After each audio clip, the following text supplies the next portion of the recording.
7 cards that should come off the next Yu-Gi-Oh ban list. Number 7, Maxi. Maxi, let's face the fact, guys, has been on the ban list for a while now. Why is it on the ban list? Konami wants to keep their money. There's literally no reason Maxi should be on the ban list. Let's think about it for a second.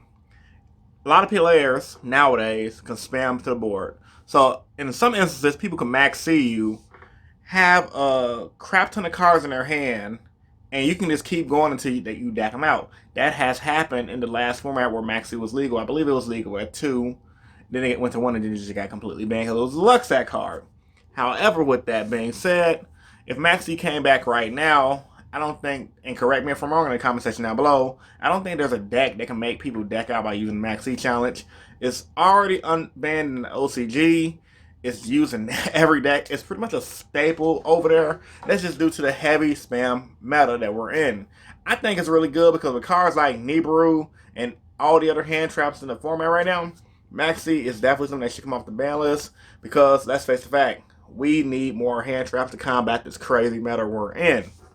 Number 6, YATA GARASU. Now, YATA GARASU, for you veteran players out there like myself, has been a card that's been on the ban list probably since the mid-2000s, maybe I think 04, 05, and for good reason. You poke your opponent for damage, they can't draw a card.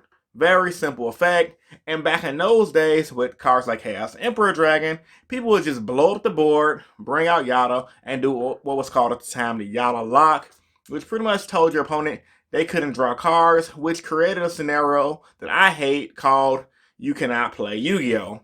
So fast forward to 2020, 15 or so years later, YATA GARASU, in my personal opinion, is way past its prime.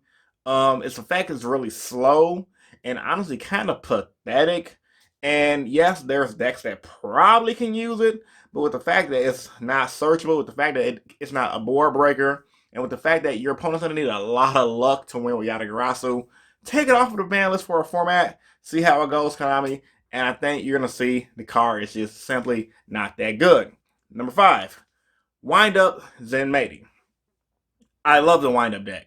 You guys already know. For you guys that watch my Banlist prediction video, you guys can click right here. I talked about how Zenmaity and the Wind Up deck as a whole should just go back to normal, how the Insector deck did this past format off the most recent Banlist, and for good reason. Windups as a deck is a very solid rogue pick if it became unlocked off the ban list with Zenmaity back at 3 and banning Hunter. I had a guy in my comment section actually tell me, Chris, even if you leave Hunter unbanned and bring Zenmaity back to 3, it'll be fair considering other decks can hand loop as well. I'm like, bruh, you clearly did not play in 2012 with there was 1,001 different ways and like almost a 90% chance you can wind up loop your opponent. And stuff like that is very toxic, and I don't want to promote a toxic format. But with that being said, Zenmaity as a good spam card. It promotes Link format. It'll help the wind up Link monster. And honestly, if windups came back at full power with the banning or limiting of Hunter, the deck could be a solid tier 2 at best. Why not give us more rogue options to Konami? Just something to think about, guys, because if it does realistically come off the ban list, I'm going to be very excited. Number 4, Giant Grenade. We have Lightning Storm. Why don't we have Giant Grenade? We have cards that are better, like Cosmic Cyclone. If Giant Grenade came off of the ban list, I personally would not care. I wouldn't even run the card. The card is past its prime. It was banned in an era where getting rid of back row was a big deal. I believe it got banned around the 2010s, early 2010s, if I'm not mistaken. I did come back in the game around 2012, and it was somewhat legal, and then they got banned around the 2013 era. And it did nothing. The card literally just, it helped you OTK. I'm just thinking about how it would be now. It's literally not going to do anything because a lot of decks don't run a lot of back row, and a lot of decks have Omni negates, meaning 4 to 5 different ways to negate everything. So why not give us Giant Grenade back? We have Lightning Storm. We can have Giant Grenade.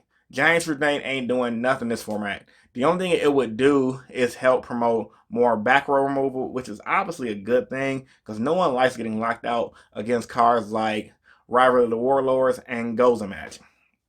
Number 6, Heavy Storm. See my reasons for Giant Grenade, and it's literally the same thing. Heck, I'll even mention Heavy Storm is arguably just as good as Harvey's Feather Duster in the current meta, which is not that good if you guys haven't been paying attention. Like, yeah, Federal Duster, I get it. It's a free blow up all back row, and it's a side deck staple. You gotta admit, it's a side deck staple.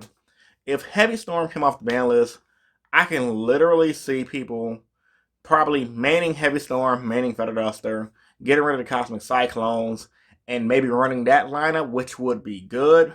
But a lot of the times, and against a lot of the meta decks as it stands, those cards are just going to be bricks. So moving forward, people will trend from running those into the main deck, back to the side deck, and smart players like myself will keep Cosmic Cyclones in, because Cosmic Cyclones is still pretty good for certain type of back rows cards, like a lot of the things like Smoke Grenade, just banishing it, getting rid of it. A lot of the Alter Guy stuff that you just don't want to see again, things like that. A lot of the what is that called again? I cannot, the Elder stuff. It helps against that stuff too. So yeah, man, I think honestly cards like Giant Grenade and Heavy Storm, they're just past their prime. Take them off the ban list. They ain't doing nothing. Number 2. I'm sorry, Heavy Storm number 3. Forget it. Next up, Ultimate Offering. I played this card back when Gadgets was a solid rogue pick. Literally helped me get my first regional top 8. Well, I'm sorry, my second regional top 8 ever. And for good reason. You pay 500, you get an extra normal summon. It is a trap card. Trap cards are inherently slow because you have to set them first turn. In today's meta, decks spam, just spit everything to the field really quick. Ultimate Offering is, in my opinion, past its prime. Some of you may disagree. I mean, I can definitely see it in decks like Alter Guys, where once they set it and activate it, they can just kind of go off. But would they even play it? You Alter Guys pros, let me know in the comment section down below. Would you play Ultimate Offering? I mean, back in the day, the only solid deck with that card was Machina Gadgets, which is why it got banned, because literally you could pay 500, and that was just an easy way to link spam to your board and attack your opponent for game. Konami was not having that back in the 2013-2014 era, which is why it got banned, and players like myself went over to Double Summon, which was an extremely good card to use at that time. Yeah, Ultimate Offering, just like everything else, passes prime, it can come back, it ain't doing nothing. And the final card I wanted to talk about, guys, the final card I want to talk about is Sixth Sense. Roll a dice. Pick a number between 1 to 6. Pick 2 numbers between 1 through 6. If you hit one of those numbers, you draw X amount of cards. If you don't, you mill whatever number you roll. Solid card, but guess what? It's slow. Yu-Gi-Oh! Right now cannot afford to play slow cards in the majority of decks. Will there be players who innovate these cards? Yes. Will there be decks that can use these cards? Yes. When Sixth Sense was out, it was mainly abused in like dragon decks, like those chaos type of decks that can benefit from milling. I believe people using it in Dragon Ruler as well.